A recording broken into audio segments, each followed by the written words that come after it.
Welcome to Stanford Medcast, the podcast from Stanford CME that brings you the latest insights from the world's leading physicians and scientists. If you're joining us for the first time, be sure to subscribe on Apple Podcast, Amazon Music, Spotify, or YouTube to stay updated with our newest episodes. I am your host, Dr. Ruth Adibuya. Today, I am joined by Dr. Celeste Poe, who is a licensed clinical psychologist and perinatal mental health specialist with deep expertise in supporting families through high-risk pregnancies, NICU stays, and early childhood development. She is a clinical assistant professor in the Department of Psychiatry and Behavioral Sciences at Stanford University School of Medicine and directs the NICU psychology program at the Lucille Packard Children's Hospital. Dr. Poe's work centers on the emotional lives of parents navigating medical complexity, especially those coping with trauma, grief, and bonding disruptions during the perinatal period.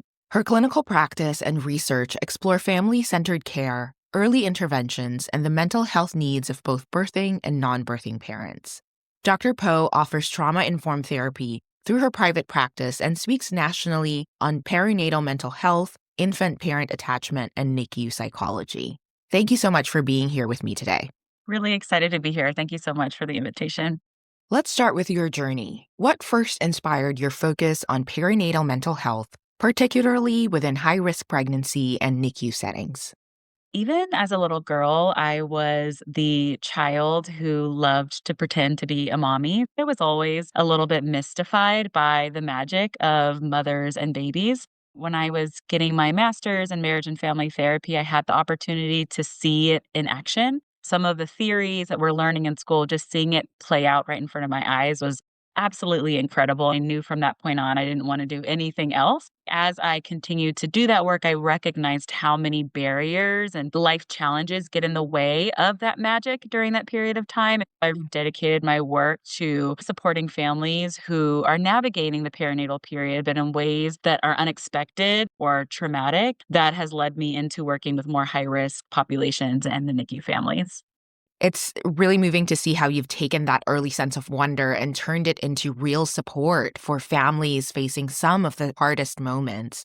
The perinatal period can be so complex. What are some of the most common but often under-recognized mental health challenges that patients face during this time? We often tend to focus on depression. That's what people tend to recognize the most. But what we tend to see is that biologically and psychologically, this is a period of time when parents are really motivated to protect and care for their children.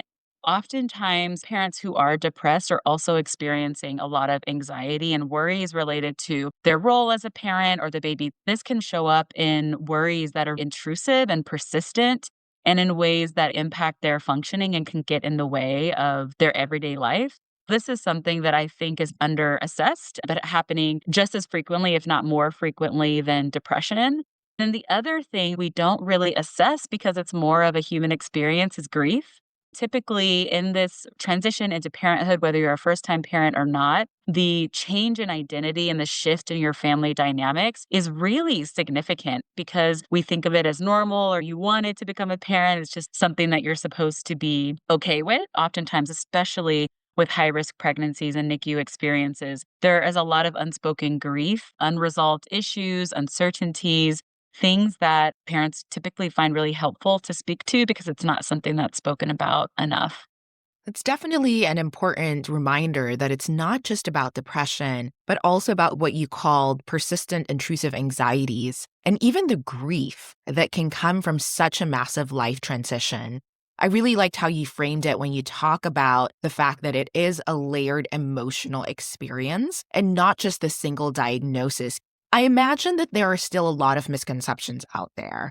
What are some of the misunderstandings that you often encounter, either among families or healthcare providers, about perinatal mental health?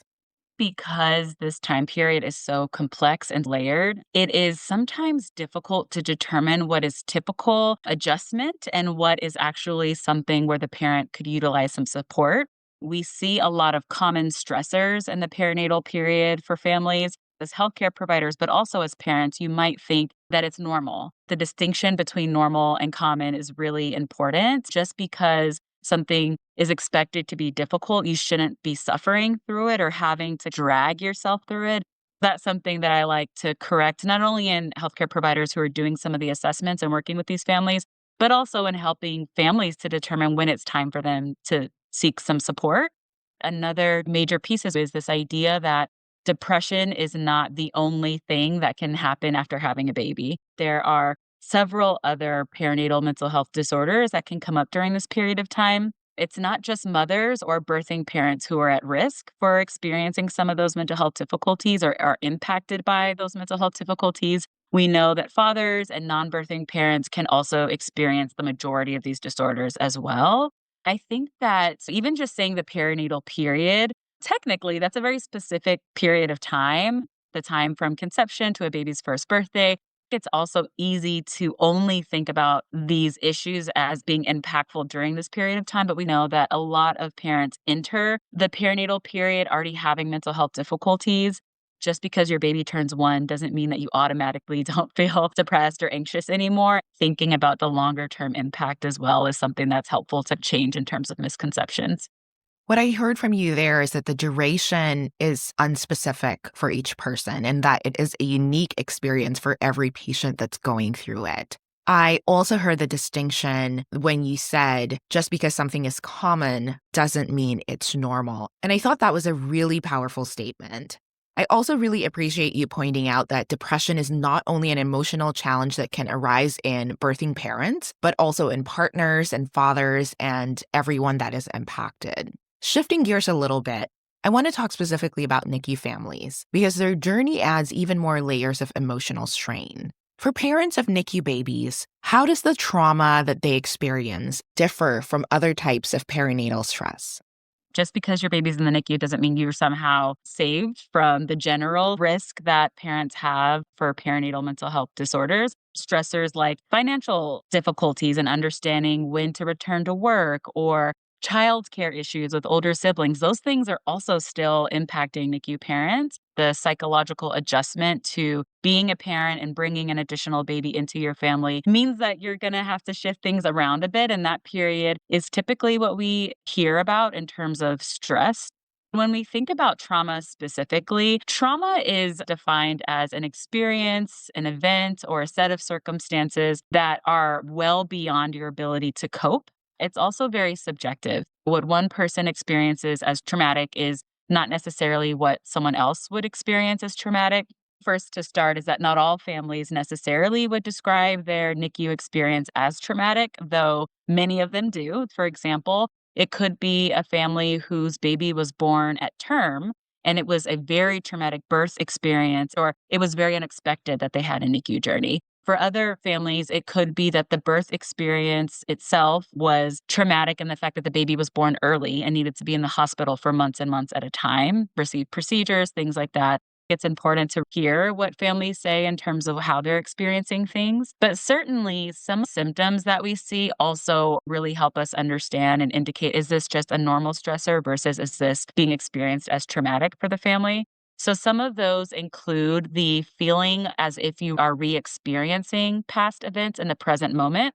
For example, like nightmares about past events like the birth experience or the first time you saw the baby in the NICU. We certainly see physical reactions of the trauma. So hypervigilance, parents may be pacing in the room or constantly looking at the monitors to see if their baby's okay. Sometimes an increased startle response, that sense of being on edge and irritable, difficulty sleeping. Some of the things that can sound similar to depression, just feeling really negative about their experience or having really negative feelings like anger, even sometimes guilt, difficulty being happy about the fact that their baby's here. Some important ones that sometimes we take for granted as healthcare providers are avoidance and dissociation. So, avoidance, it's not that a parent is intending to avoid their baby or coming in to visit at the hospital, but because the hospital is a stressful place, sometimes parents have a hard time coming in or being able to tolerate being at bedside. We can easily judge a parent who may not want to spend a lot of time with their baby, but that can be really difficult. A piece around dissociation is hard because we don't always know when it's happening for a parent. Many of our NICU parents describe feeling as if their experiences are not real. There are really high stress moments. It could be in conversations with the healthcare provider where they're learning about a diagnosis or long-term developmental trajectories where they almost are not present. That can be really difficult because when you're sharing a lot of information as a healthcare provider, you don't really know if they're really taking it in. Pausing and asking for more understanding and clarity and things like that can make sure that you're helping the parents. But those are some of the signs that we would see that show that this is above and beyond just a typical stressor. That paints a vivid and empathetic picture of what families can be going through. It's not just about the emotional, but also the physical and neurological aspects as well. It makes so much sense when you describe trauma by hypervigilance and nightmares and flashbacks, and also highlighting behaviors like avoidance or disassociation, and affirming that it's not about the parents not caring, but often that the hospital environment itself has become so overwhelming that being present feels unbearable. Given all of those layers, I imagine early intervention can make a real difference. What are some early steps or approaches that can help mitigate the long-term mental health effects for NICU parents? When talking with NICU parents about this exact question, a lot of them talk about information being so helpful. From a medical perspective, when we think about preparation and information, especially if we know a baby is likely to end up in the NICU, that means talking about development and a baby born at this gestation is likely to have these issues. And while that is absolutely important for parents to understand, a lot of the psychosocial pieces get left behind. Thinking about what some of the barriers are in terms of what visitation looks like, how long they're able to be there, can they sleep at bedside, do they have privacy?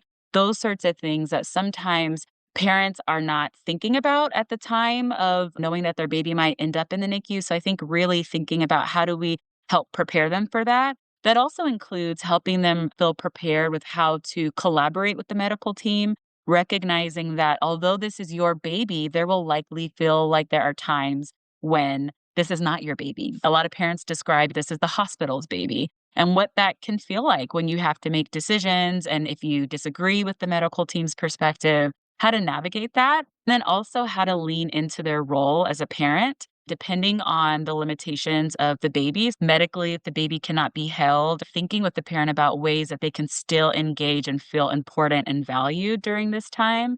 Additionally, just helping them feel like there are coping skills at their availability so that they can use a relaxation exercise in a moment of high intensity, or they know how to reach out for social support. Finally, I think the other piece actually has to do mostly about staff and what staff can be doing. We recognize that parents feel like clear and compassionate communication is helpful. So being as transparent and open as possible with parents, like I said before, lift up the parent's role in this setting, help them feel valued and part of the team. Those sorts of things, I think, are things that we could be thinking about even before a baby is admitted and how to just create an environment that feels empowering for parents. That's a crucial point. Beyond just giving parents medical updates, it's really about empowering them to collaborate with the healthcare team, to voice concerns, and even to disagree when needed. Ultimately, it's not just so that they can survive the experience, but it's so that they can reclaim their role in it. Speaking of that strength and growth, I'd love to hear an example, if you can share a story, anonymized of course, of a family you worked with who really shaped your understanding of what perinatal resilience looks like. The family that I just finished working with comes to mind for me. It started off with a referral for the mother, and she was not expecting to need therapy or psychological support while the baby was little. In these moments, the mom was finding that she was having panic attacks and struggling with feeling like she could navigate this successfully, knowing that it was going to be several more weeks before the baby was ready to go home, just really doubting herself. I think there was a lot of feelings of guilt around, I wish I could be doing more for my baby, which we see a lot in that setting. Through the trajectory of our work together, I think she got more and more open to receiving psychological support. Over time, that ended up in us doing individual sessions with the mom as well as couple sessions, because we recognize that this will likely have an impact on your relationship as parents as well. They were also navigating a lot of social things at home that had nothing to do with the NICU.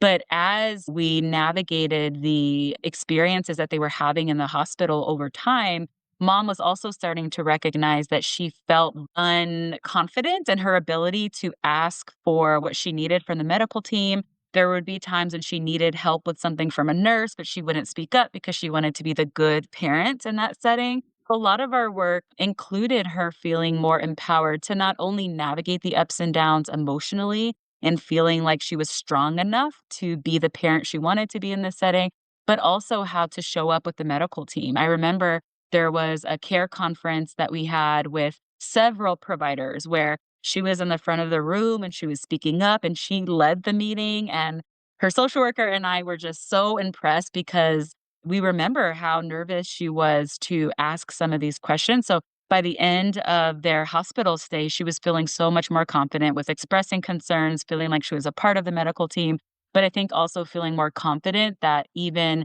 after the hospital experience, with knowing that there would be some challenges after discharge, she just felt more confident and empowered to be able to navigate that as a mom. Thank you for sharing that story. It's really heartwarming and a powerful reminder that NICU journeys are rarely just about the baby's health, but that they stir up so much within the parents themselves. I love how you describe the work as evolving and supporting not just the immediate panic attacks and self-doubt, but also in this case, helping her build the confidence to advocate for herself and for her family. It's really incredible how much healing can happen when families are given permission to seek support, even for challenges that aren't just about the NICU. Given all the barriers that can come with a NICU stay, how do you help promote attachment and bonding when physical closeness might be limited? That is a great question. It's something we as psychologists can focus on because it can be something that tends to slip under the rug because so much focus is on medical intervention and the baby feeling healthy. First step is to identify what barriers there are to the attachment relationship and bonding. This can differ from family to family. There are some families who live 5 minutes away from the hospital or who are staying at the Ronald McDonald House and have access to the baby frequently. There are other families who live hours away and have other children and can only come on the weekends. There's also certain medical complications that create certain barriers. If one child is able to do skin to skin versus another, we really want to work with each parent child dyad to understand what is available to us and what are the barriers. After we identify that, then we can provide the education around the importance in making sure that there is this relationship between the parent and child and sort of thinking creatively about how to do that. Sometimes a barrier can even be anxiety and fear in the parent. So thinking about how small this baby is and the wires and tubes, and every time we do skin to skin, it takes an additional nurse to come in and help us. Sometimes all of that seems like too much, so parents don't even try it. It can be talking about their anxieties and their worries that they're not harming their baby when they hold their baby and all of the benefits. We even talk about some of the things that they can do that aren't as maybe major as skin to skin, like providing positive touch just with a few fingers or leaving a cloth that smells like them in the baby's crib, even when they're not there. Thinking about how impactful it can be to read to your baby or talk to your baby because your baby recognizes your voice, your baby knows you. I know that a lot of NICU parents, when babies are agitated or really struggling, they can feel like they're not good at soothing their baby or that the baby's better with the nurses.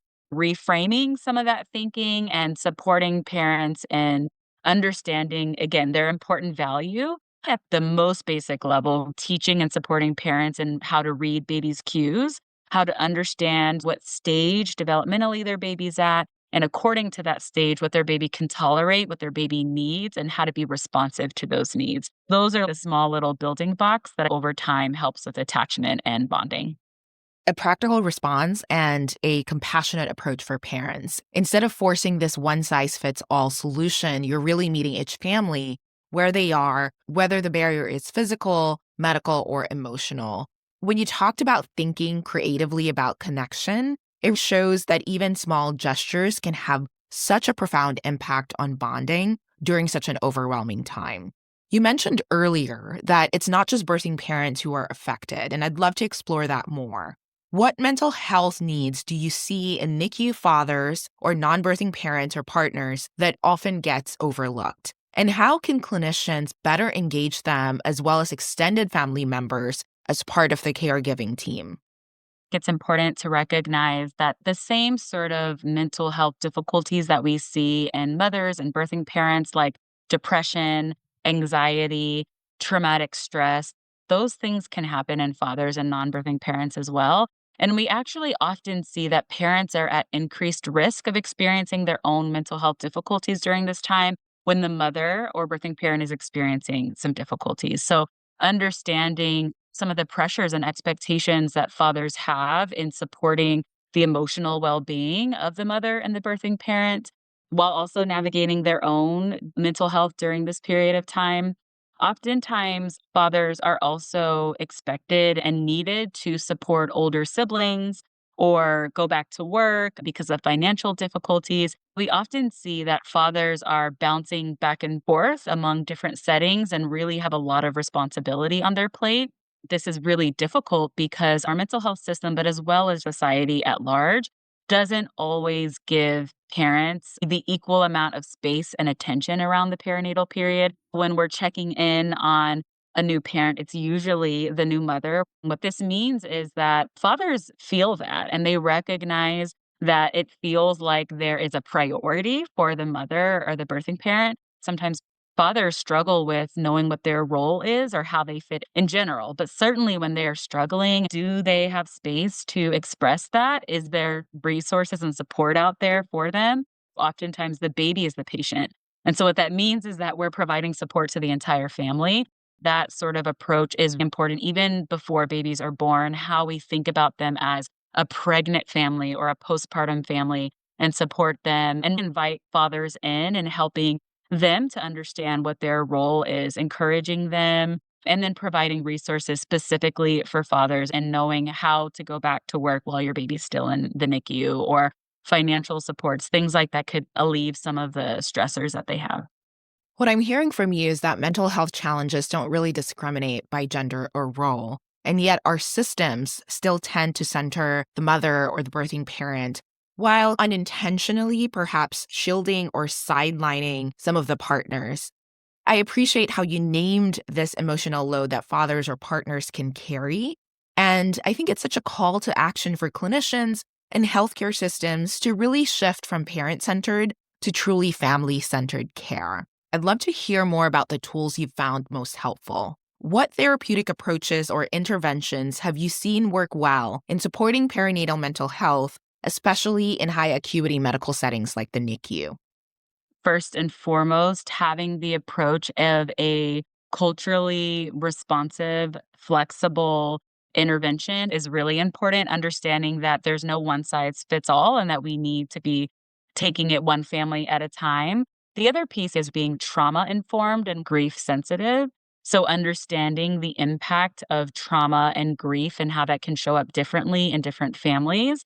In terms of actual therapeutic interventions, things that I tend to lean on the most include child parent psychotherapy, which is an evidence based treatment that is a dyadic treatment, speaking to the whole family approach. This intervention was created to support families of young children who are going through some sort of trauma or high stress moment at the core of what we do. But certainly, as far as actual everyday tools, cognitive behavioral therapy with a trauma informed approach is really helpful. So, thinking about the ways that our thoughts and our feelings and behaviors are all connected in a traumatic situation, the way that shows up that can actually exacerbate our distress and make it more challenging for us to show up how we want. So, that's educating the parents on what's coming up for them and how all of that works, and then giving them skills and tools to navigate their emotions during that time. I truly appreciate how you center this flexibility and cultural responsiveness in these moments.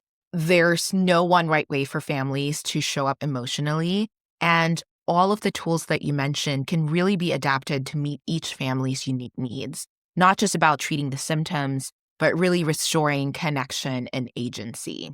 How do you approach integrating trauma-informed care into the fast-paced, high-stress environment of a NICU?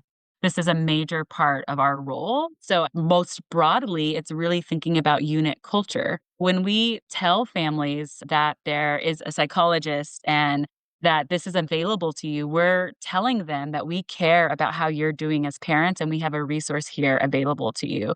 Thinking about the relationships that we have with staff members, with the families we work with, the partnerships, how we collaborate on care with families, all of that demonstrates this sense of trauma informed care. Whether you are the neonatologist, whether you're the social worker, whether you're the OT, that all of us are on the same page. And that also translates to the policies and everyday practices that we demonstrate with families. It shows up in the ways that we interact with families. The other piece is modeling that, asking to pause when a family seems a little overwhelmed, making sure that there is space and demonstrating how to make space for that kind of trauma responsiveness that we want to see as professionals in this setting.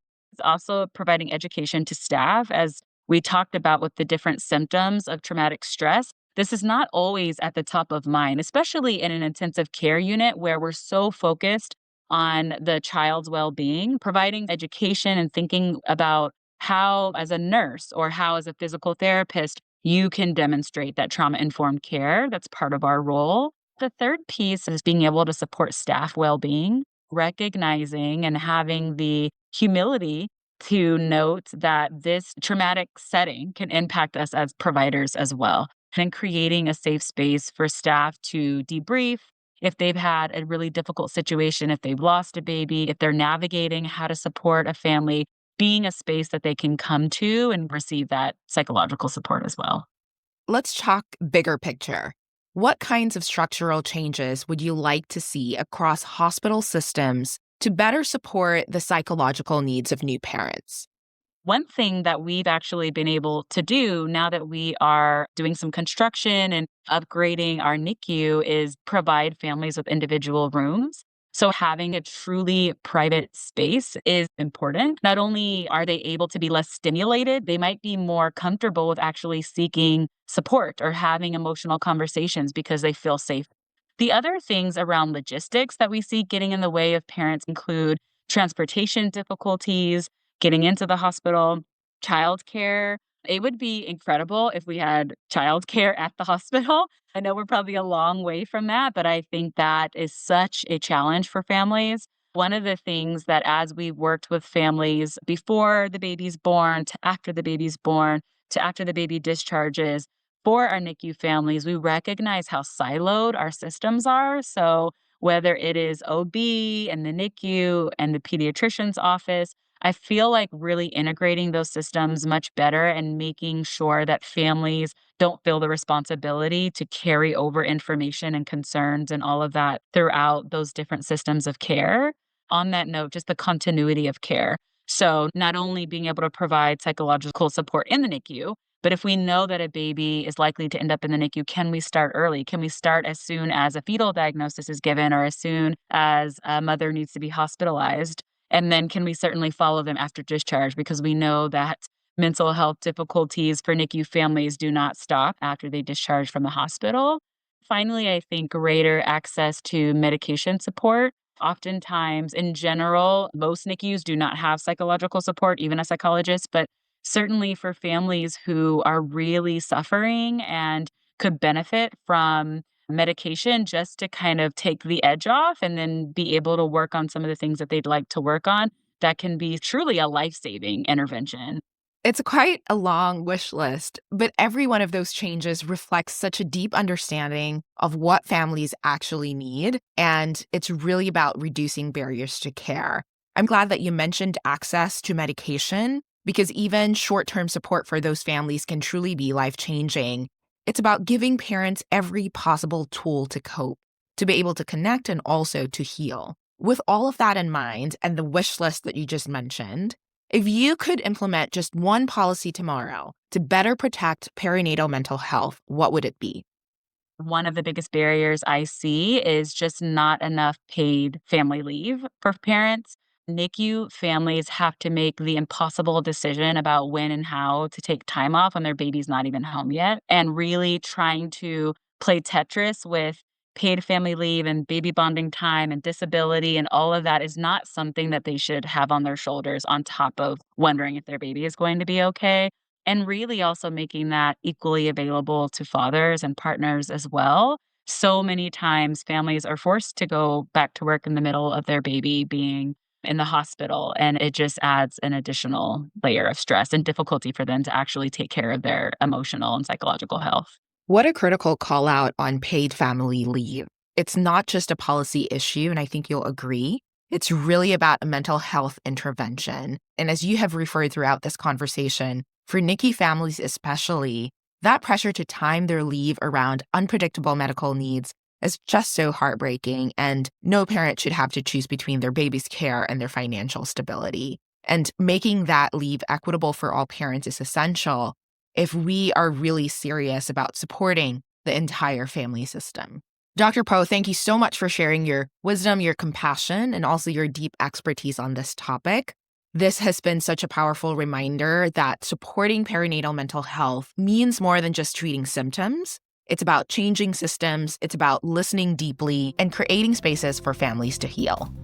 This episode was brought to you by Stanford CME. To claim CME for listening to this episode, click on the Claim CME link below or visit medcast.stanford.edu. Check back for new episodes by subscribing to Stanford Medcast wherever you listen to podcasts.